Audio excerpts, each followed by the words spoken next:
We did it, guys. Yay! Against all odds, the Stop Killing Games movement has blown past 1.4 million signatures on the EU petition.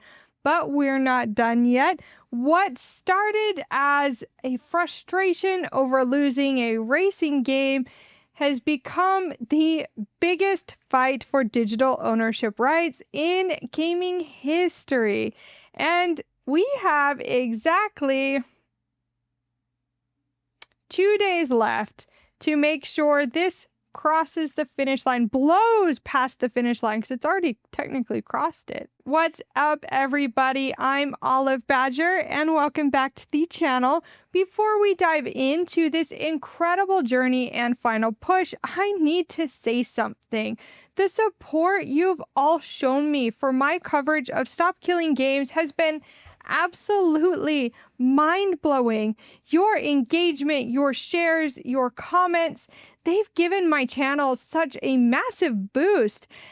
Before this, I had maybe 400 subscribers, and I was lucky if I got 100 views on my videos after, being up for a week. And I was actually genuinely scared to post my initial video where I talked about how, as a developer, I thought the Stop Killing Games movement absolutely was possible, and that as developers, we needed to be able to solve these problems. I was so scared that people were going to come for me because I was such a small channel. But you guys actually supported me and elevated me, and because of you guys, it allowed me to collaborate with Ross, the man, the myth, the legend himself, on a developer deep dive video that we did with Matt from Alderaan Games. So thank you guys. Seriously, it really means so much that you resonated with my messages. And so now let's talk about how we got to this historic moment. First up, March 31st, 2024. Ubisoft flipped a switch, and The Crew, a racing game that 12 million people paid for, was gone. Not just offline. Ubisoft just decided it was done. And Ross Scott from Accursed Farms was one of those people. And instead of just accepting it like the industry wanted you to, he said, no, this isn't right. As someone who had been advocating for game preservation and really against games as a service for a really long time, he decided this was his moment. Because see, The Crew wasn't free to play. It wasn't a subscription service. People paid full price for this game, and Ubisoft designed it so that single player modes required servers. So when they decided they didn't want to support it anymore, which is totally fair and within their right, they didn't just turn off multiplayer, they just decided to kill the entire game. And Ross looked at this and realized something pretty terrifying. This is becoming the new normal. Publishers are designing games to die on their schedule, not when players are done with them. So he did what any reasonable person would do when faced with corporate overreach. He declared war on the entire practice. In April 2024, he launched Stop Killing Games with a simple goal: make it so that companies can't destroy products that people have already paid for. The plan was brilliant in its simplicity. Instead of asking companies nicely to maybe please keep games alive, he went straight to the governments.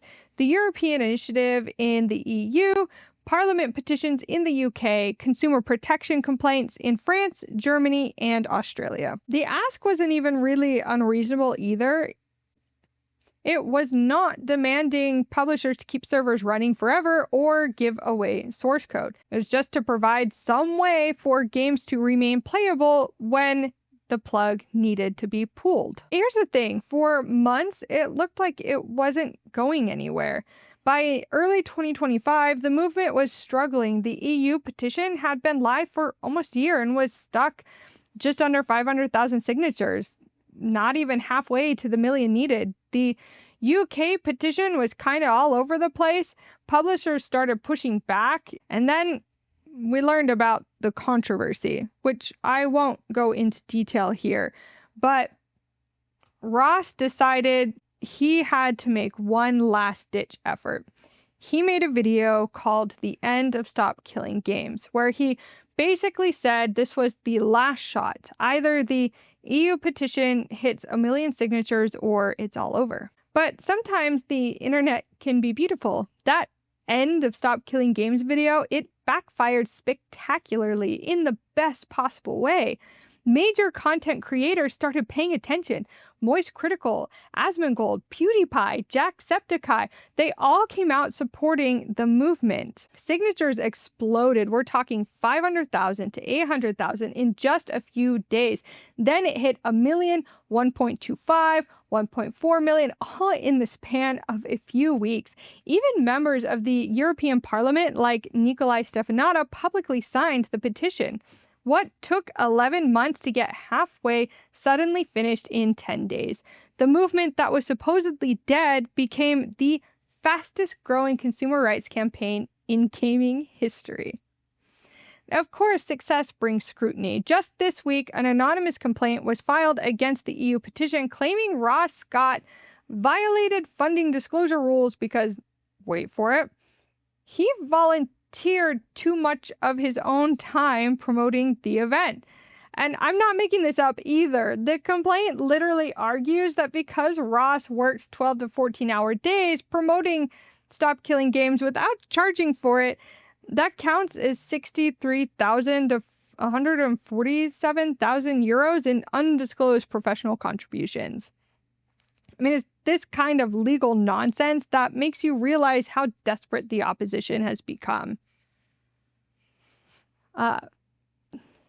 Ross actually made a fantastic video debunking all of these claims and how it's all just false anyway. So when your best argument is this person cared too much about their own cause and your arguments are all false, you've already lost, guys.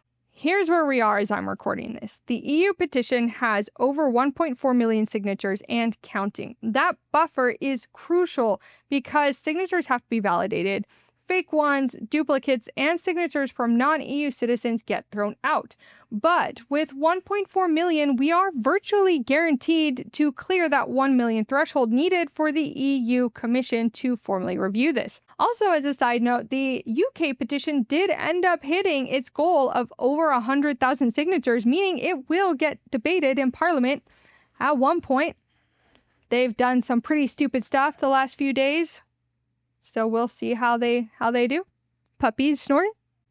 Here's the thing. We're not done. The deadline is July 31st, and every signature makes this petition stronger. Every share, every conversation, every person who learns about this increases the chances that we actually get meaningful consumer protection laws, or that Europe does. So if you are in the EU and you haven't signed it yet, now is the time. This isn't just about gaming. It's about whether companies can sell you something and then destroy it whenever they feel like it. Today, it's video games. Tomorrow, it could be digital books, movies, music, software, anything. We're even already hearing about this type of stuff happening. We need to stop it. The links are in the description and the pinned comment. If you are not in the EU, share this with people who are. Talk about it. Make noise. Make history, guys. We are witnessing something so special here. A grassroots movement that started with one person's frustration, for losing a racing game, and it's grown into a legitimate challenge to corporate power. Major politicians are taking notice. The industry is fighting back with increasingly desperate tactics. This matters, guys. And thanks to everyone who supported my coverage of the story, we've been able to help amplify this message and get it the attention it deserves. Anyway, July 31st, guys. Mark your calendars. Let's finish what we started. That's all I've got for you guys today. Thank you so much for watching this video. I hope you have a fantastic rest of your day. Peace out. Bye.